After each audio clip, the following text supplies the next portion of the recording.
guys, this is me, Dr. Scully, and here I am to tell you a few things about antibiotic resistance. Okay, this is a problem that has been existing in our society since time immemorial because of some ignorant attitude that the people have developed since time immemorial. Okay, anyway, so before I talk about antibiotic resistance, I'm going to talk to you about how antibiotics work. Okay, so let's take two culture plates, that is culture plate A and culture plate B. So in culture plate A, I add some antibiotic, and then in culture plate B, I add no antibiotic.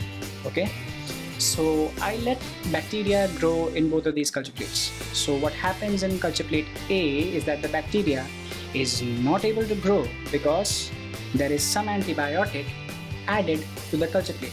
Okay, so it'll be like a deserted land, you know. You can do anything you want on culture plate A because, well, there is no growth. Okay, but in culture plate B, where there is absolutely no antibiotic, the bacteria is going to grow very well. Okay, it's like a fertile land for bacteria.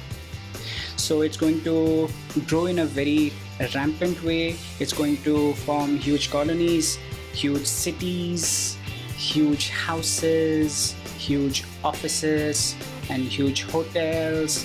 They're going to go on vacation on culture plate B because it contains no antibiotic. Well, because of this huge settlement of bacteria that we have in culture plate B here, that produces illness, that produces all the symptoms that you complain about. Well, that is antibiotic sensitivity.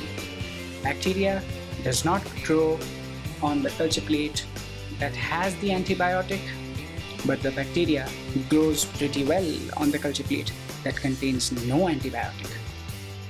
Yeah, that's sensitivity.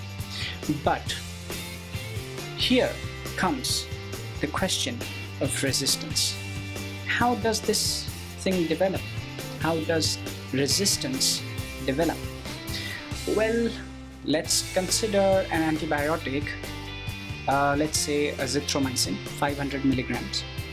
So after a lot of research, it has been found that azithromycin 500 milligram, if given in a dosage of 1 tablet per day in empty stomach for 5 days, is going to be able to wipe out the disease-causing bacteria.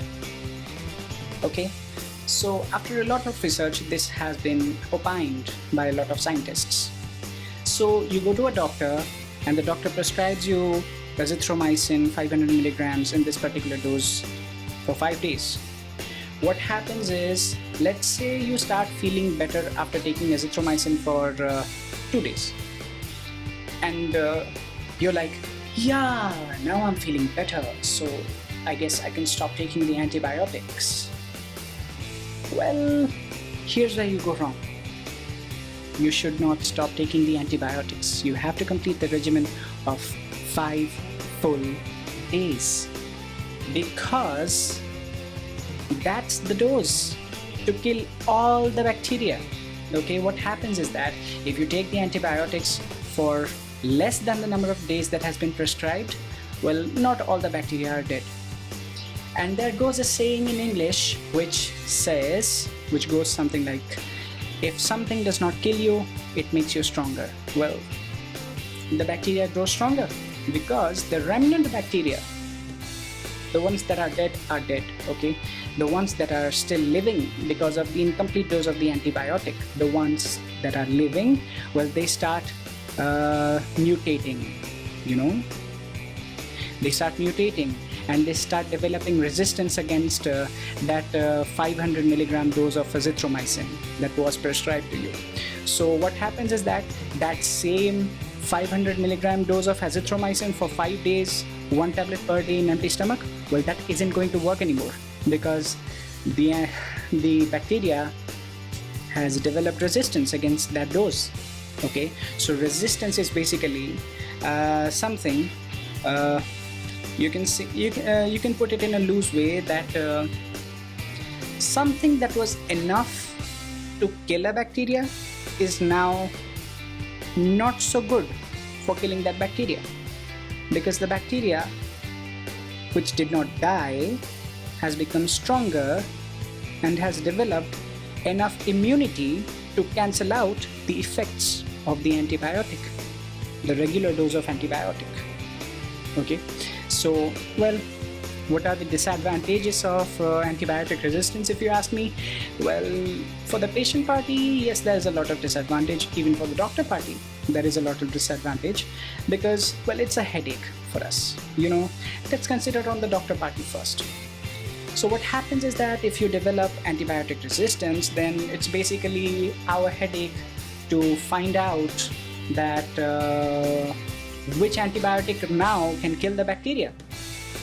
Which alternate antibiotic is now able to kill the bacteria, so that you can have lesser hospital stay, so that you can be cured pretty faster. For the patient party, well, you'll have a larger duration of hospital stay. You'll have a longer duration of illness. You'll be missing your work for a longer duration of time. You'll be missing studies, you'll be missing work, you'll be missing family gatherings, and a lot of things, because you're sick. You just haven't gotten cured of your illness. Well, also there's another thing. You have to pay a lot of money, because now you'll have to purchase different antibiotics which are going to be a little bit more powerful than the previous antibiotic that you're using. Well, ignorance is something that has led to this, and it's pretty much fault of the patient here. Also, yeah, some doctors also prescribe antibiotics injudiciously, which lead to resistance. Yeah, sometimes the doctors are also at fault. So anyway, leaving the blame game aside, let's talk about how you can prevent antibiotic resistance. So first of all, if your doctor is prescribing you an antibiotic for a specific amount of days in a specific amount of doses, you make sure you take it. Okay? You complete that dosage, you complete that regimen, and I can assure you, you are going to be very, very healthy. That bacteria is not going to bother you again for a long period of time. Yeah. And for doctors, for practicing doctors who are injudiciously using antibiotics, prescribing antibiotics, well, study a little harder, please. Well, doctors, what kind of side effects antibiotics have sometimes. So please, study a little harder, my dear doctors. Oh, well, I'm going to study a little harder too, so that I can prevent injudicious use of antibiotics myself. Yeah. Anyway, well, I hope it entertains you, and I hope this information is of good use to you, and I hope all of you can benefit from the information that I'm sharing with you.